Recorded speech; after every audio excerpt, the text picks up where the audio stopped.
सर्वमंगल मांगल्ये शिवे सर्वार्थ साधिके शरण्ये त्र्यंबके गौरी नारायणी नमोस्तुते। ओम दुम दुर्गाय नमः।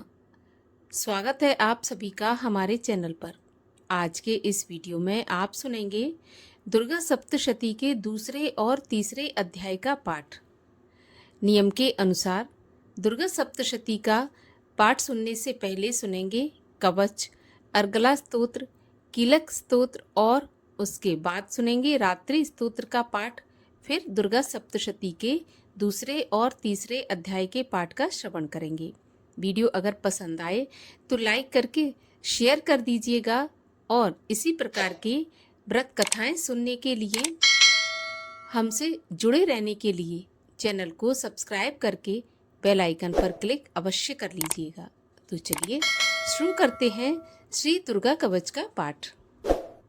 श्री मार्कंडेय जी बोले, हे पितामह, आप हमें कोई ऐसा परम गुप्त साधन बताइए जिसके द्वारा मनुष्यों की सभी प्रकार से रक्षा हो सके और जो अभी तक आपने किसी को बताया भी नहीं हो।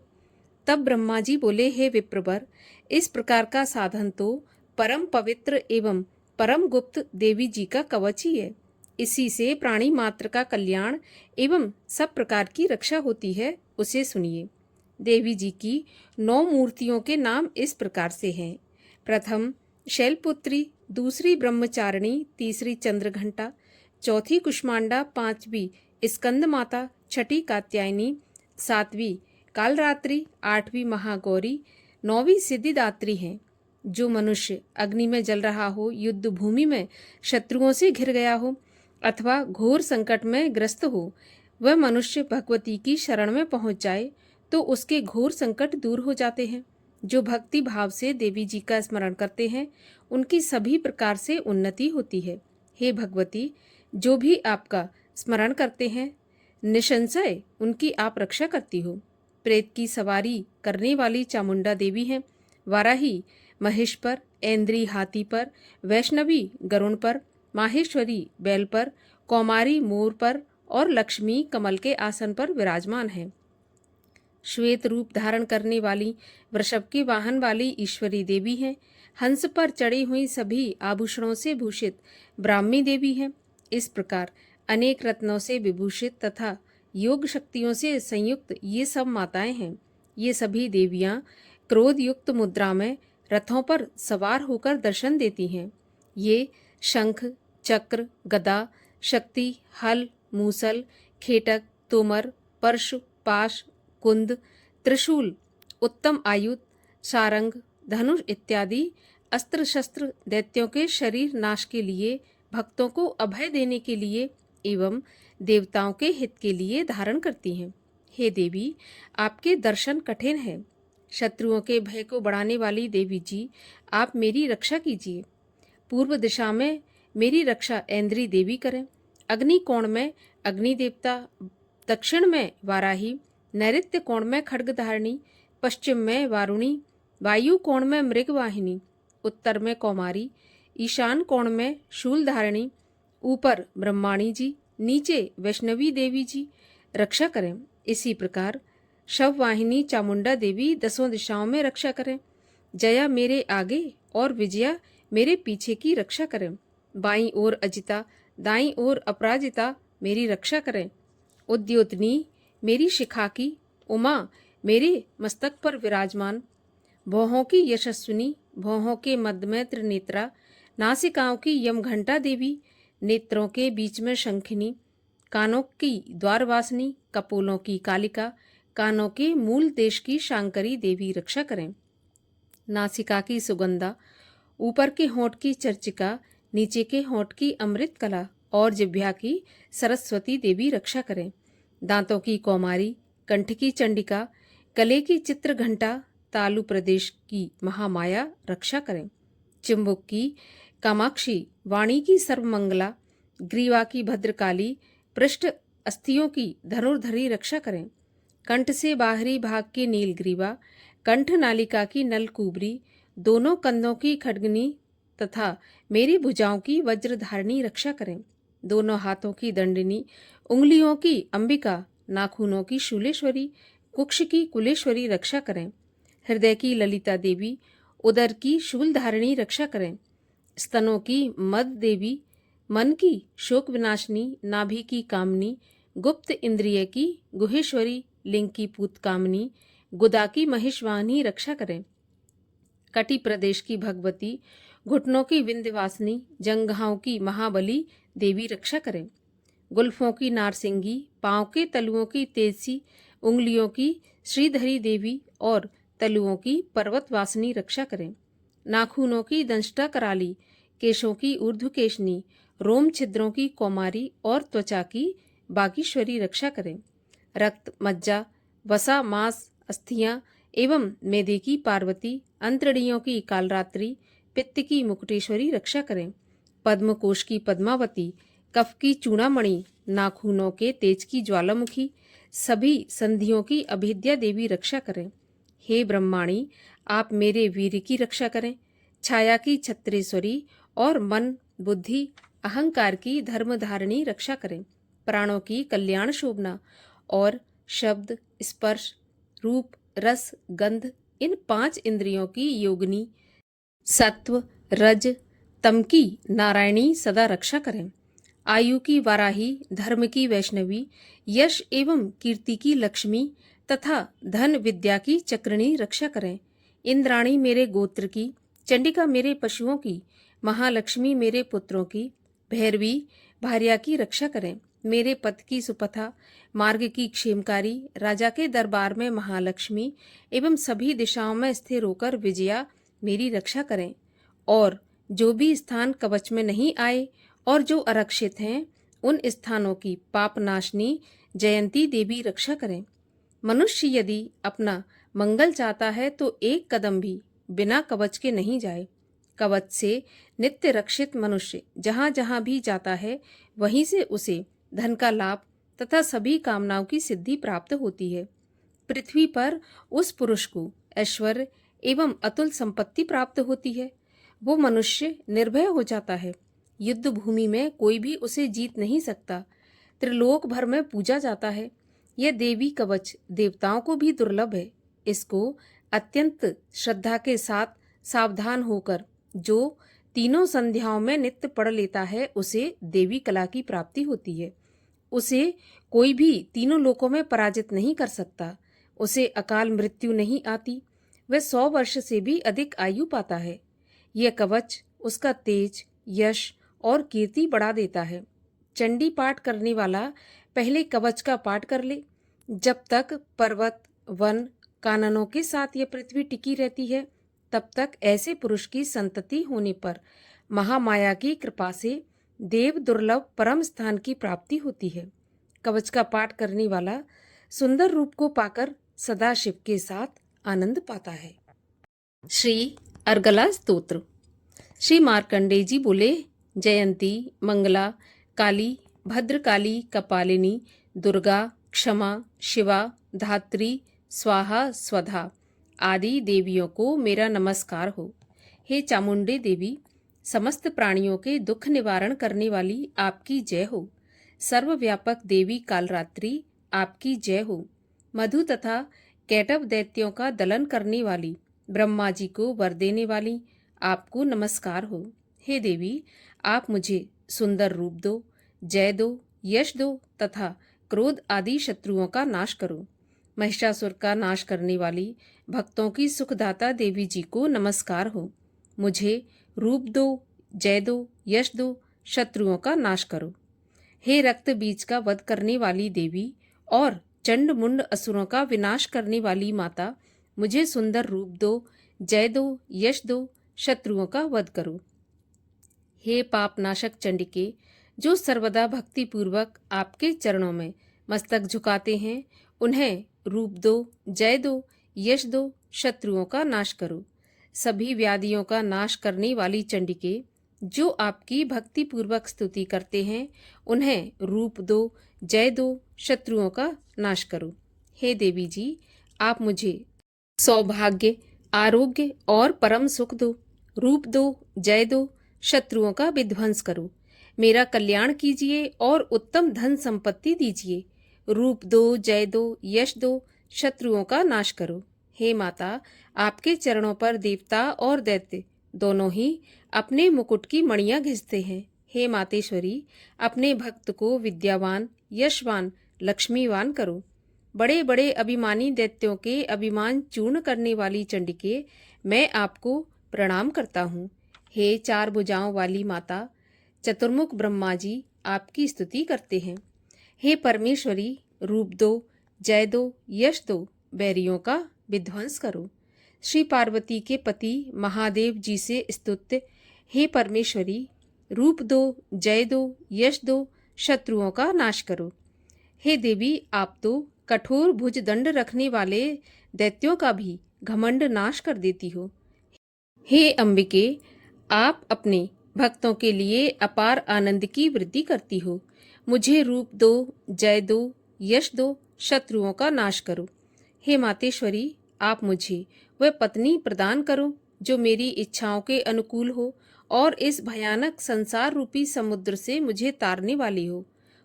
उत्तम कुल में उत्पन्न हो। जो पुरुष इस स्तोत्र का पाठ करके महास्तोत्र अर्थात कीलक का पाठ करता है, वह सप्तशती के पाठ जप से मिलने वाले वर एवं श्रेष्ठ संपदा के फल को प्राप्त कर लेता है। श्री कीलक स्तोत्र। ओम। मैं उन भगवान सदाशिव को नमस्कार करता हूँ जिनके दिव्य 3 नेत्र हैं, जिनका शरीर विशुद्ध ज्ञान स्वरूप है, जो मोक्ष प्राप्ति के कारण है। अर्धचंद्रमा जिनके मस्तक पर शोभायमान है। श्री मार्कंडेय ऋषि बोले, मंत्रों के शाप एवं उत्कीलन आदि को समझकर पाठ करने वाला पुरुष मोक्ष पा लेता है, अतः इसका ज्ञान होना आवश्यक है। सब उच्चाटन आदि वस्तुएं इसी स्तोत्र द्वारा पाठ करके सिद्ध होती हैं, और जो इस स्तोत्र का पाठ करके सप्तशती के पाठ मात्र से स्तुति करते हैं, उन्हें देवी जी सिद्ध हो जाती हैं। उच्चाटन आदि प्रयोगों से उन पुरुषों को मंत्र, औषधि आदि किसी अन्य साधन की आवश्यकता नहीं पड़ती। बिना जप के भी सभी उच्चाटन आदि सिद्ध हो जाते हैं। क्या समस्त उच्चाटन आदि इसी से सिद्ध हो जाते हैं? इस प्रकार की लोगों को शंका हुई। तब उस शंका के निवारण के लिए सदाशिव ने लोगों को बुलाकर आज्ञा दी। ये सब सिद्धियां देने वाला शुभ स्तोत्र है। इस चंडिका स्तोत्र को भगवान सदाशिव ने गुप्त कर दिया। इस स्तोत्र के पाठ द्वारा प्राप्त होने वाला पुण्य कभी समाप्त नहीं होता। साधक सभी प्रकार का क्षेम प्राप्त कर लेता है, इसमें कोई भी संशय नहीं। कृष्ण पक्ष की चतुर्दशी अथवा अष्टमी के दिन एकाग्र होकर जो अपना सब कुछ भगवती को अर्पण करता है और फिर प्रसाद के रूप में ग्रहण करता है, उस पर भगवती प्रसन्न होती हैं। इसी रूप के कीलक द्वारा महादेव ने इसे भी कीलन कर दिया। जो इसके द्वारा सप्तशती का निष्कीलन करके स्पष्ट होकर नित्य पाठ करता है, वह सिद्ध हो जाता है। देवी जी का गण एवं गंधर्व होता है। वह कहीं भी घूम रहा हो, उसे कोई भी भय नहीं होता, ना उसकी अकाल मृत्यु होती है। देहांत होने पर वह मोक्ष पाता है। इसलिए इस कीलक स्तोत्र को समझकर तथा उसका उत्कीलन करके पाठ करना उचित है। जो इस प्रकार नहीं करता, उसका नाश होता है। तभी तो बुद्धिमान इसे समझकर ही उत्कीलन से संपन्न स्तोत्र का पाठ आरंभ करते हैं। जो कुछ भी रमणियों में सौंदर्य, सौभाग्य आदि दिखाई देता है, ये सब के सब श्री देवी की कृपा के फल ही हैं। इसी कारण इस शुभ स्तोत्र का जप सदा करते रहना चाहिए। इस स्तोत्र के मंद स्वर में पाठ करने से थोड़ा फल मिलता है, उच्च स्वर में अधिक फल मिलता है। सभी सिद्धियां प्राप्त होती हैं, अतः उच्च स्वर से पाठ याद करें। जिस भगवती की कृपा द्वारा सौभाग्य, आरोग्य, संपत्तियां, शत्रुनाश तथा परम मोक्ष की प्राप्ति होती है, उस जगत की माता की स्तुति करनी चाहिए। रात्रि सूक्त। महातत्व आदि रूप व्यापक इंद्रियों से सब देशों में समस्त वस्तुओं को प्रकाशित करने वाली ये रात्रि रूपा देवी अपने उत्पन्न किए हुए जगत के जीवों के शुभ अशुभ कर्मों को विशेष रूप से देखती हैं और उनके अनुरूप फल की व्यवस्था करने के लिए समस्त विभूतियों को धारण करती हैं। ये देवी अमर है और संपूर्ण विश्व को नीचे फैलने वाली लता आदि को तथा ऊपर बढ़ने वाले वृक्षों को भी व्याप्त करके स्थित है। इतना ही नहीं, ये ज्ञानमयी ज्योति से जीवों के अज्ञान अंधकार का नाश कर देती हैं। पराचित शक्ति रूप रात्रि देवी आकर अपनी बहन ब्रह्म विद्यामयी उषा देवी को प्रकट करती हैं, जिससे अविद्यामय अंधकार स्वतः नष्ट हो जाता है। वे रात्रि देवी इस समय मुझ पर प्रसन्न हो, जिनके आने पर हम लोग अपने घरों में सुख से सोते हैं, ठीक वैसे ही जैसे रात्रि के समय पक्षी वृक्षों पर बनाए हुए अपने घोंसलों में सुखपूर्वक शयन करते हैं। उस करुणामयी रात्रि देवी के अंक में संपूर्ण ग्रामवासी मनुष्य, पैरों से चलने वाले गाय घोड़े आदि पशु, पंखों से उड़ने वाले पक्षी एवं पतंग आदि, किसी प्रयोजन से यात्रा करने वाले पथिक और बाज आदि भी सुखपूर्वक सोते हैं। हे रात्रिमयी चित्त शक्ति, तुम कृपा करके वासनामयी वृक्की तथा पापमय वृक्क को हमसे अलग करो। काम आदि तस्कर समुदाय को भी दूर हटाओ। उसके बाद हमारे लिए सुखपूर्वक तरने योग्य हो जाओ। मोक्षदायिनी एवं कल्याणकारी बन जाओ।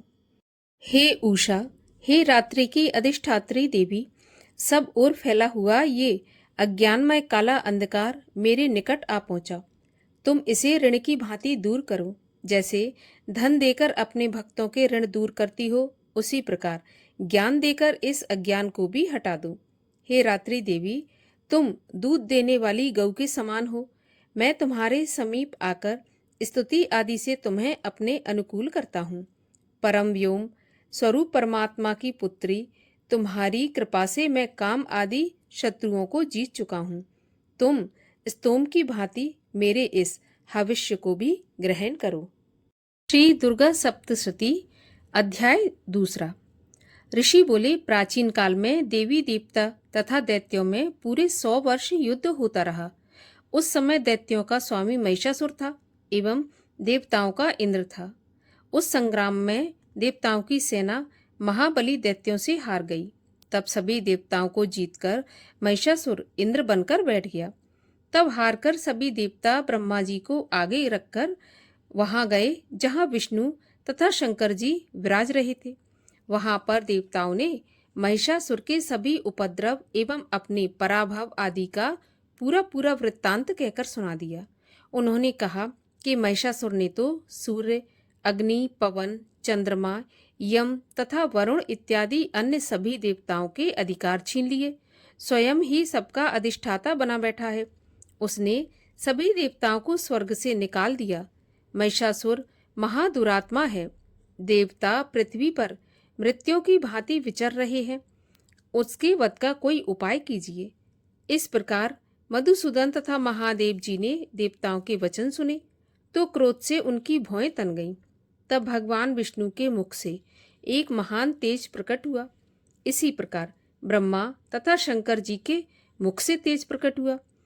दूसरे इंद्र आदि देवताओं के शरीर से भी महान तेज प्रकट हो गया। सभी तेज मिलकर एक हो गए।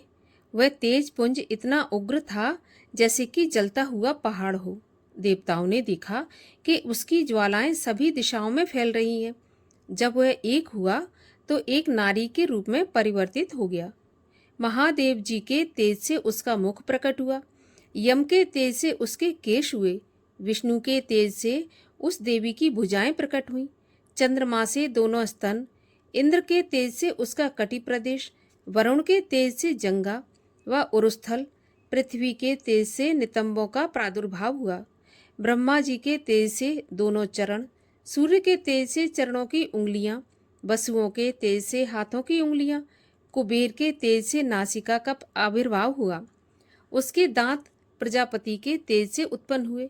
अग्नि के तेज से 3 नेत्र हुए। संध्याओं के तेज से दोनों भौएं, वायु के तेज से दोनों कान उत्पन्न हुए। इसी प्रकार समस्त देवताओं के तेज द्वारा भगवती का प्रादुर्भाव हुआ। इस प्रकार सभी देवताओं के तेज पुंज से प्रकट हुई देवी जी को देखकर महिषासुर से पीड़ित समस्त देवता प्रसन्न हुए। महादेव ने देवी को अपने त्रिशूल से शूल निकाल कर दे दिया। भगवान विष्णु ने अपना सुदर्शन चक्र प्रकट करके दिया। वरुण ने शंख तथा अग्नि ने उसे शक्ति दी। मारुत ने उन्हें धनुष दिया और बाणों से भरपूर 2 तरकश दिए। देवराज इंद्र ने अपने वज्र से वज्र पैदा करके दिया। फिर हजारों नेत्र वाले इंद्र ने ऐरावत हाथी से घंटा दिया। यमराज ने कालदंड से दंड प्रदान किया।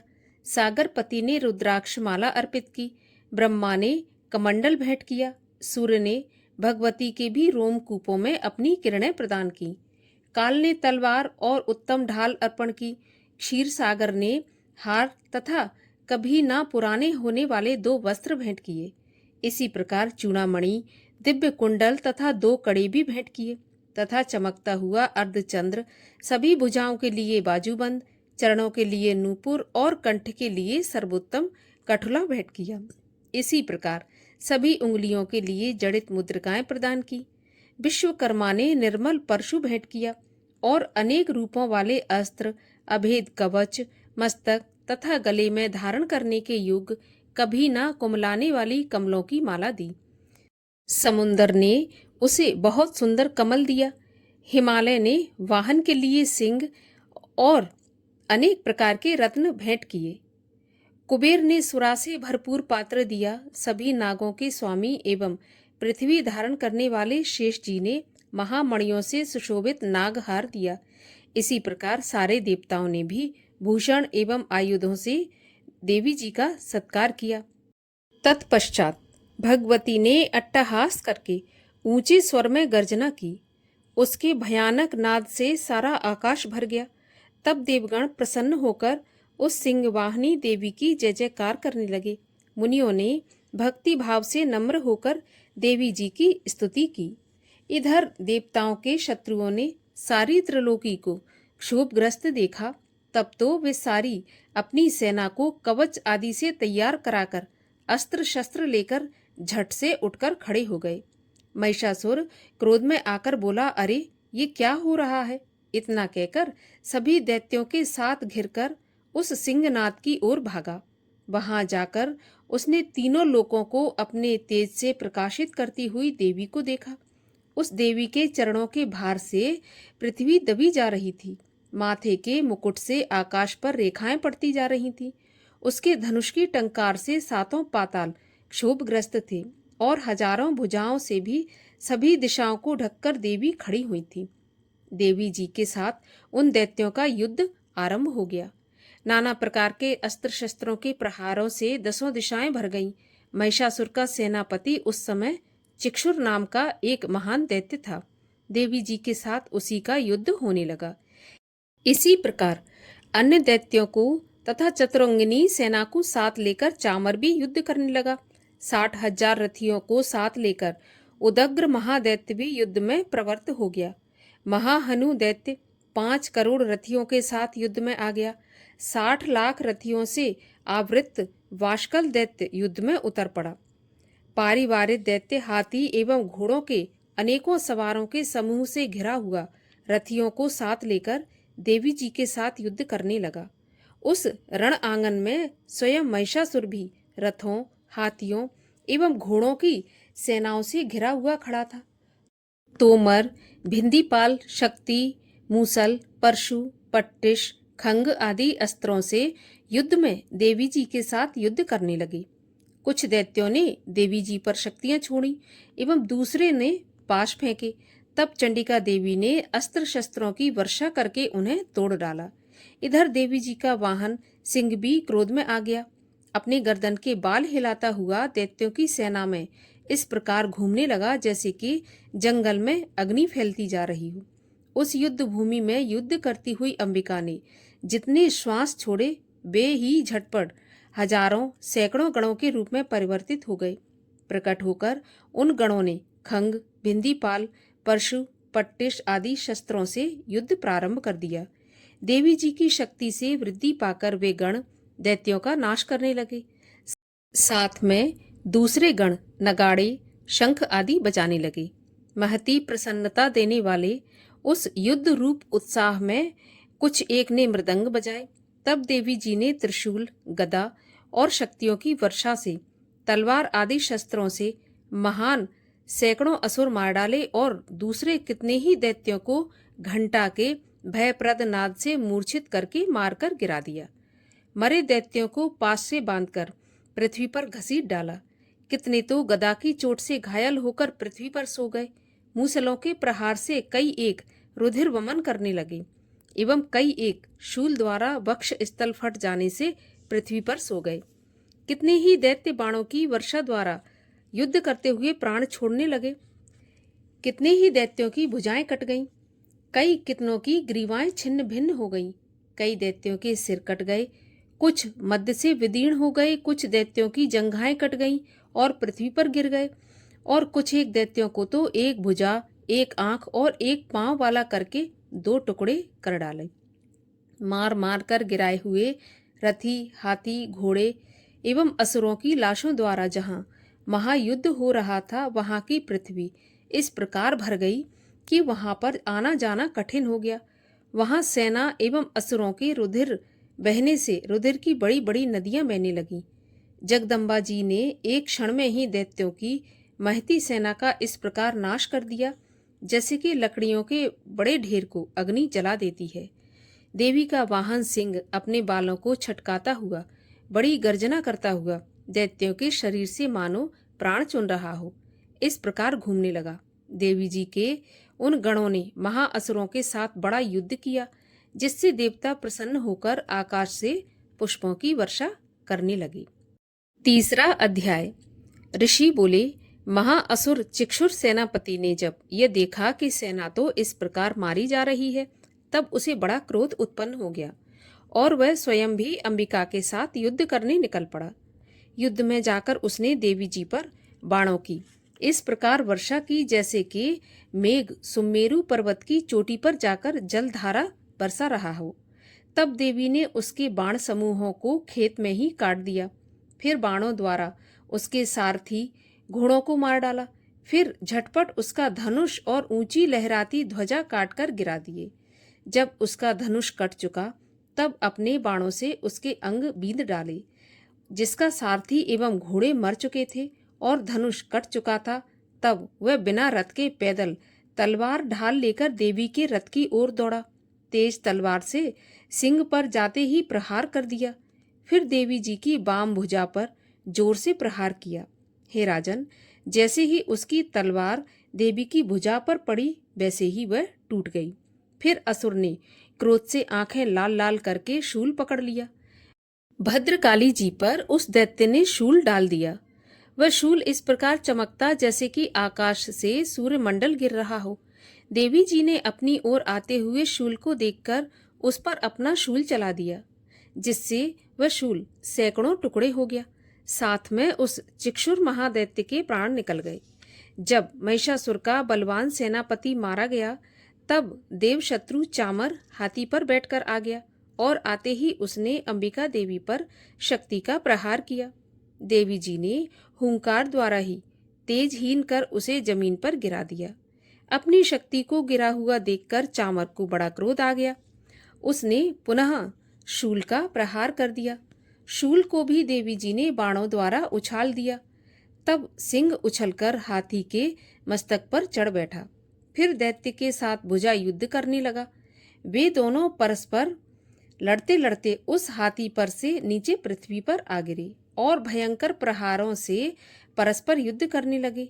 तब बड़े वेग से सिंह ऊपर को उछला और ऊपर आकाश से नीचे की ओर गिरते गिरते पंजों के प्रहार से दैत्य चामर का सिर धड़ से अलग कर डाला। देवी जी ने शिला एवं वृक्ष आदि से युद्ध में उदग्र को मार डाला। फिर कराल को भी दांतों, मुक्कों एवं थप्पड़ों के द्वारा मार गिराया। क्रोध में परिपूर्ण देवी ने गदा की चोटों से उद्धत को चूर चूर कर दिया। भिंदीपाल शस्त्र द्वारा वाशकल तथा बाणों द्वारा अंधक एवं ताम्र को मारकर यम के धाम को भेज दिया। त्रिनेत्र धारिणी देवी परमेश्वरी ने उग्रास्य, उग्रवीर, महाहनु नाम के दैत्यों को त्रिशूल द्वारा मार दिया। तलवार से विडाल का सिर धड़ से अलग कर दिया। दुर्धर और दुर्मुख इन दोनों को बाणों द्वारा यमपुरी पहुंचा दिया। इस प्रकार अपनी सेना का नाश होता देखकर भैंसे का रूप बनाकर महिषासुर उन गणों को डराने लगा। कुछ एक गणों पर अपने थुथुनों से प्रहार किया, दूसरों को सींगों से फाड़ा, कुछ एक को वेग द्वारा, दूसरों को सिंहनाद द्वारा और घूमने से अन्यों को श्वास वायु द्वारा पृथ्वी पर गिरा दिया। इस प्रकार गण सेना को गिराकर वह महिष सिंह की ओर झपटा। जैसे ही सिंह को मारने लगा तब जगदम्बा को बड़ा क्रोध उत्पन्न हुआ। इधर महापराक्रमी महिषासुर भी क्रोध से पृथ्वी तल को अपने खुरों से खोदने लगा, फिर सींगों से बड़े ऊंचे ऊंचे पहाड़ उखाड़कर फेंकने लगा, साथ में गरजने लगा। वेग के साथ घूमने पर पृथ्वी क्षुब्ध होकर फटने लगी। उसने पूंछ से समुद्र पर प्रहार किया, जिससे क्षुब्ध होकर समुद्र पृथ्वी को चारों ओर से डुबोने लगा। चलायमान होते हुए सींग के द्वारा छिन्न भिन्न हुए बादल के टुकड़े टुकड़े हो गए। उसके श्वासों की कठोर वायु से उड़ते हुए सैकड़ों पर्वत आकाश से गिरने लगे। इस प्रकार क्रोधपूर्ण उस महादैत्य को अपनी ओर आता देखकर चंडिका उसे मारने के लिए क्रोध में आ गई। कुपित चंडिका ने उसकी ओर पाश फेंका और उसके द्वारा उस दैत्य को बांध लिया। तब तो उस महायुद्ध में बंधे उस दैत्य ने अपने महिषासुर रूप का त्याग कर दिया और झटपट सिंह के रूप में आ गया। जैसे ही चंडिका उसका सिर काटने लगी तब तो वह तलवार हाथ में लिए पुरुष दिखाई देने लगा। तब शीघ्रता से तलवार ढाल वाले उस पुरुष को अपने बाणों से देवी ने बींध डाला। अब वह एक बड़ा हाथी हो गया। अपनी सूंड से देवी के सिंग को खींचा, फिर गरजने लगा। उसके खींचते समय अपनी खड्ग के द्वारा देवी ने उसकी सूंड को काट दिया। फिर वह महादैत्य भैंसे के रूप में आ गया और चराचर त्रिलोकी को सताने लगा। तब जगत माता चंडिका क्रोध में आकर फिर उत्तम मधुपान करने लगी और लाल लाल नेत्र करके हंसने लगी। वह दैत्य भी बल पराक्रम के मद में उन्मत्त होकर गरजने लगा और अपने सींगों से पहाड़ उठा उठाकर देवी की ओर फेंकने लगा। देवी जी ने भी अपने बाणों के समूह से उसके फेंके हुए पर्वतों को चूर चूर कर दिया। तब सुरापान के मद के कारण लाल लाल नेत्र वाली चंडिका जी ने कुछ अस्त व्यस्त शब्दों में कहा। देवी जी बोली, हे मूढ़, जब तक मैं मधुपान कर लूं तब तक तू क्षण भर के लिए गरज ले। मेरे द्वारा संग्राम भूमि में तेरा वध हो जाने पर तो शीघ्र ही देवता भी गरजने लगेंगे। ऋषि बोले। इस प्रकार कहकर देवी जी उछलकर उस महादैत्य पर चढ़ गईं। पांव से दबाकर दैत्य के कंठ पर त्रिशूल से वार किया। देवी के पांव से दबे हुए उस दैत्य ने अपने मुख से बाहर निकलने का प्रयत्न दूसरे रूप में किया। अभी आधा निकल ही पाया था कि देवी जी ने अपने पराक्रम द्वारा उसे वहीं पर रोक लिया। आधा निकलकर भी उस दैत्य ने युद्ध करना नहीं छोड़ा। तब देवी जी ने अपनी तेज तलवार से उसका सिर काटकर नीचे गिरा दिया। दैत्य सेना हाहाकार करने लगी। तब उस सारी सेना का भी देवी जी ने नाश कर दिया। तभी देवता अत्यंत प्रसन्न हुए। दिव्य महर्षियों के साथ सभी देवताओं ने स्तुतियां की। गंधर्व राज गायन करने लगे और अप्सराएं नाचने लगीं। तीसरा अध्याय समाप्त हुआ। अपराध क्षमा याचना। हे परमेश्वरी, मेरे द्वारा रात दिन हजारों अपराध होते हैं। ये मेरा दास है ऐसा समझकर मेरे उन अपराधों को तुम कृपा पूर्वक क्षमा करो। हे परमेश्वरी, मैं आवाहन नहीं जानता, विसर्जन करना नहीं जानता तथा पूजा करने का ढंग भी मैं नहीं जानता। क्षमा करो। हे देवी, हे सुरेश्वरी, मैंने जो मंत्रहीन, क्रियाहीन और भक्तिहीन पूजन किया है वह सब आपकी कृपा से पूर्ण हो। हे जगदम्बिके, मैं अपराधी हूँ, किंतु तुम्हारी शरण में आया हूँ। इस समय दया का पात्र हूँ, जैसा चाहो वैसा करो। हे देवी परमेश्वरी, अज्ञान से, भूल से अथवा बुद्धि भ्रांत होने के कारण मैंने जो न्यूनता या अधिकता कर दी हो वह सब क्षमा करो और प्रसन्न हो। सच्चिदानंद स्वरूपा परमेश्वरी, जगत माता कामेश्वरी, तुम प्रेम पूर्वक मेरी ये पूजा स्वीकार करो और मुझ पर प्रसन्न रहो। बोलिए दुर्गा माता की जय।